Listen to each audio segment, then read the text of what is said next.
Welcome back to Recap Universe.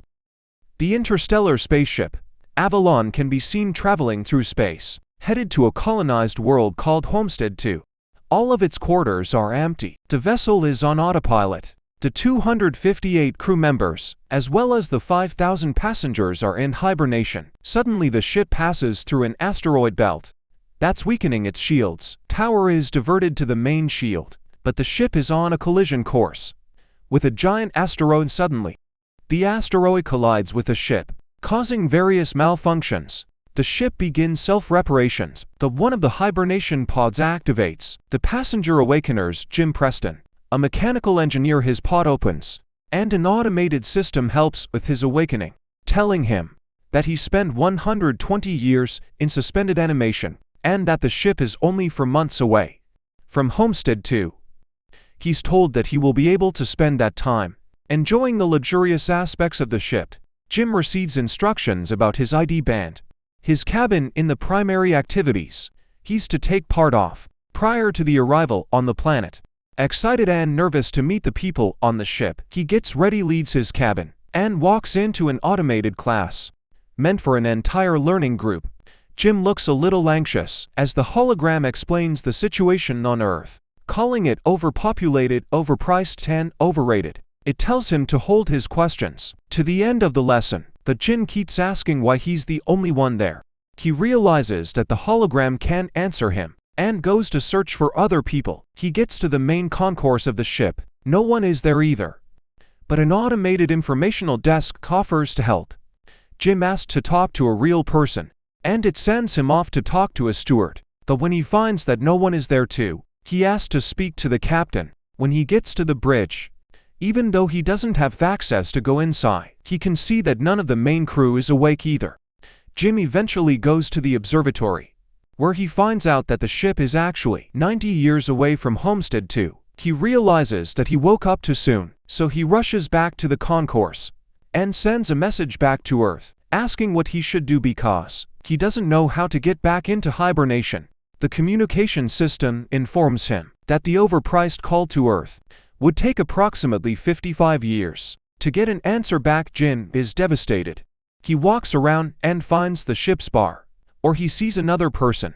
As he's talking to the bartender, something seems strange about him. When he goes to get him a drink, Jim realizes that he's an android. It's called Arthur. Jim wants to find out more information from him, but he can't even explain to the android how it's possible for him to be there. Ahead of time, Jim wakes up in his cabin the next day and goes to the cantina, where he quickly realizes that most of the things on the menu are reserved for gold-class passengers only. He gets his plain coffee and tries to figure out how to fix his hibernation chamber. After he gets all the tools, he manages to get it operating and lies down inside of the pod. But nothing happens next. He decides to use the tools he found to get into the crew's hibernation chambers. That doesn't work either. Small malfunctions happen around the ship. Jim keeps returning to the bar to drink, but mostly to talk to Arthur. The android gives him some advice that convinces him to break into one of the gold classrooms and try to have some fun on the ship. Jim tries all the restaurants, the games, the entertainment system, but as time passes, he becomes even more miserable to be there alone. One day, he gets drunk and wanders around the hibernation pods when he stumbles into an airlock with spacesuits designed for spacewalks. Jim gets into a suit and goes to the airlock, pushes a lever, and then the button to release the airlock door. Once outside the ship, he's mesmerized by the view. He's the only conscious human being experiencing that moment in time. Jim releases the magnets on his boots and floats in space, feeling devastated. He comes back inside, takes off the suit, but goes back to the airlock without it on. He pulls the lever ready to end it all, but changes his mind in the last moment, runs back inside and slips on a bottle.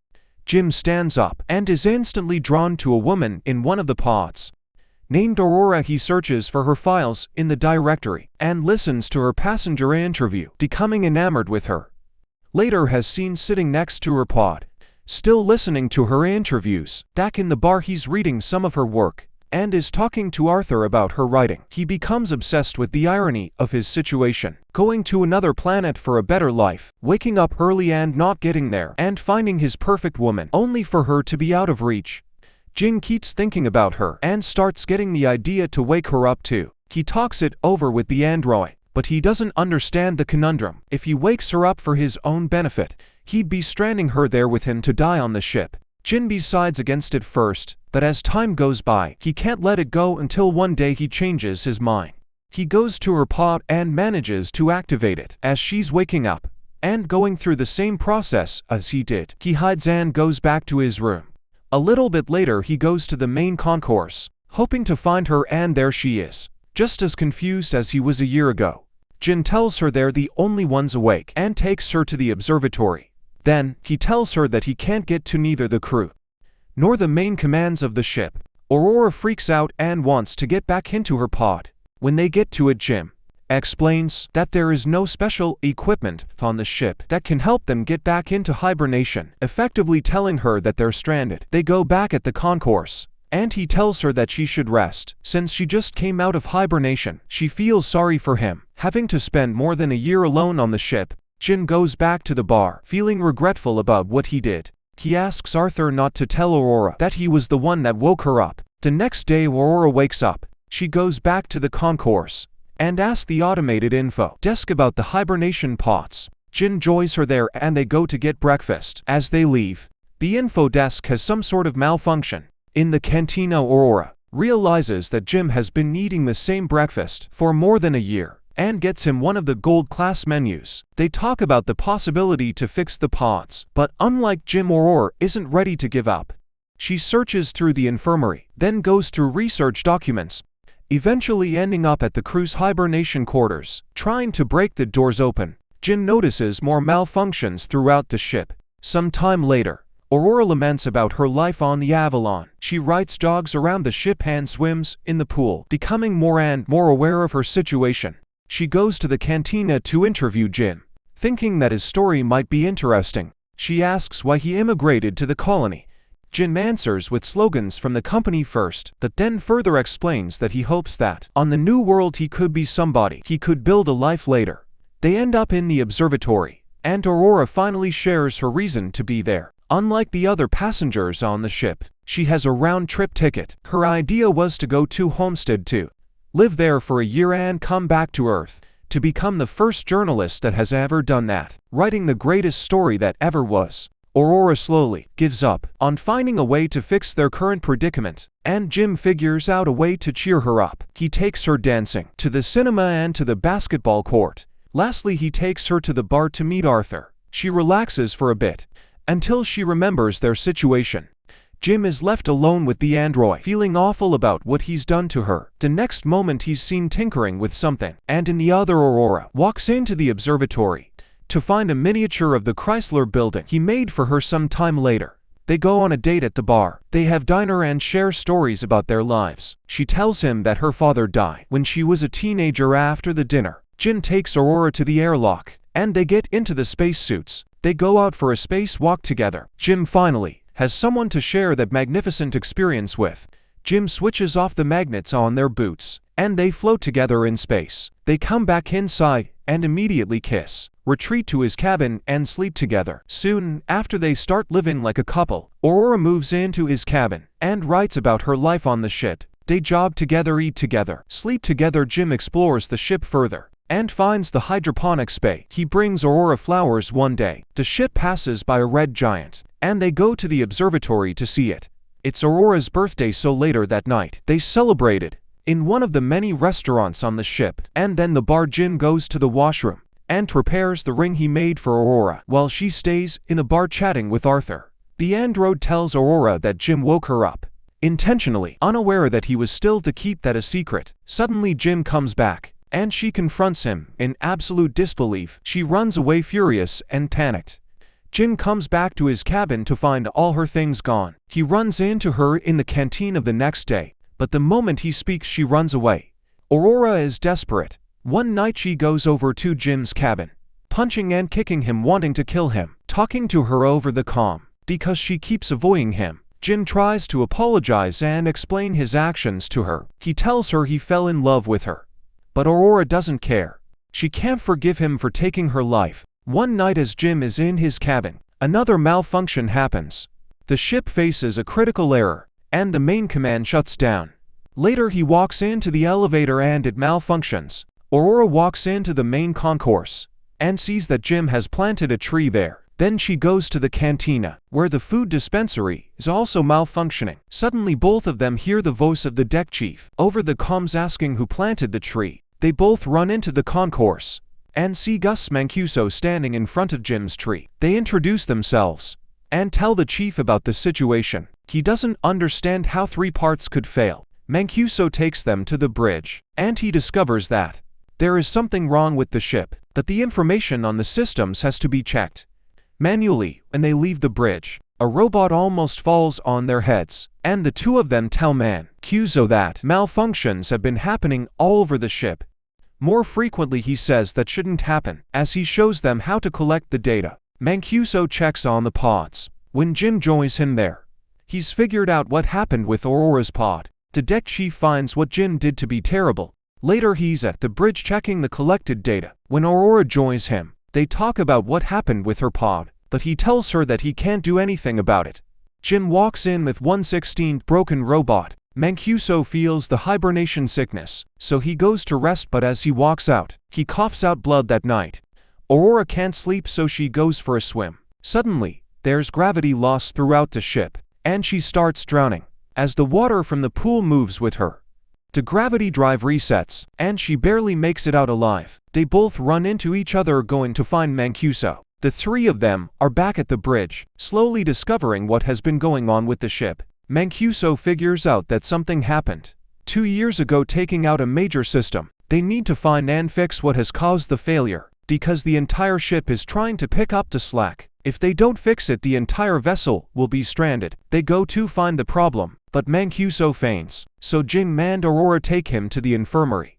He's dying, and there are no treatments that can stop it or prolong the time he has left. Some time later, the 3 of them meet in the observatory, and Mancuso gives Jim his ID bracelet, tells them to fix the shit, and immediately perishes. Suddenly the lights change to an alarming red, and the ship starts shaking. Jim tells Aurora that he needs her help, and they run toward engineering. But there's another failure in the gravity drive, and immediately, another one that afflicts Arthur as well. Jim deactivates him. They finally arrive in engineering, and start looking for the problem. They find it in the power plant, and as they open the hatch, Aurora gets sucked in.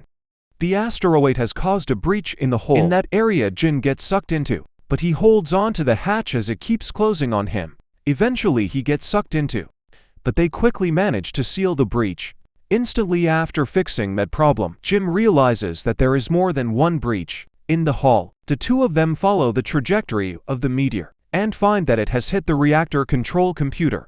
Jim thinks he can find replacement parts for it. They find the part and change it. But the process of venting the reactor still fails. They do it manually, but it fails again.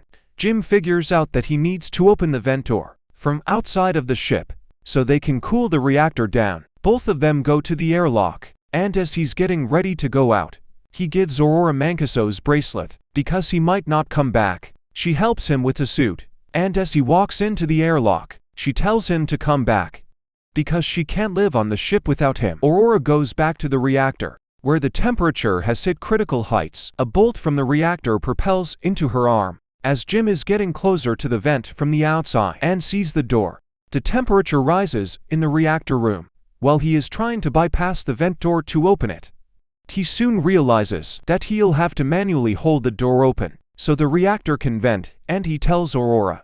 She doesn't like the plan, but he goes ahead with it and tells her to vent the reactor. She doesn't want him to die, and they argue, but he tells her that they have to save the other people, and she vents the reactor. The process is successful, but the fumes from the reactor push Jim away and break his tether. The pressure in his suit is dropping too. He tells Aurora what happened, and she moves as fast as she can to get to another suit and bring him in. He apologizes to her again. She puts on a suit and flies out to get him, but her tether is too short. She's pulled back but suddenly grabs onto his tether and manages to pull him in. Aurora drags Jim into the infirmary, only to find out that he's already dead. She uses Mancuso's bracelet to override the medical protocols and to resuscitate him. The medical pod does the work automatically. and revives Jim. Aurora forgets him. Later Aurora fixes Arthur, and they give Mancuso a proper space burial. Jin takes her to the infirmary and tells her that he's found a way to use the medical pod as a hibernation when he tells her to get inside the pod and ride out the rest of the journey in there. But as is later revealed, she declines and decides to stay with him. Awake on the ship, Jim finally proposes to her, and they live out their lives on the ship. 88 years later, the Avalon arrives on Homestead 2. The crew wakes up and finds the ship in a very unexpected state. Aurora leaves them a message, retelling the story of the life her and Jim had on the ship while the rest were sleeping. Make sure to subscribe and turn on notifications so you can watch more videos like this. Thanks for watching.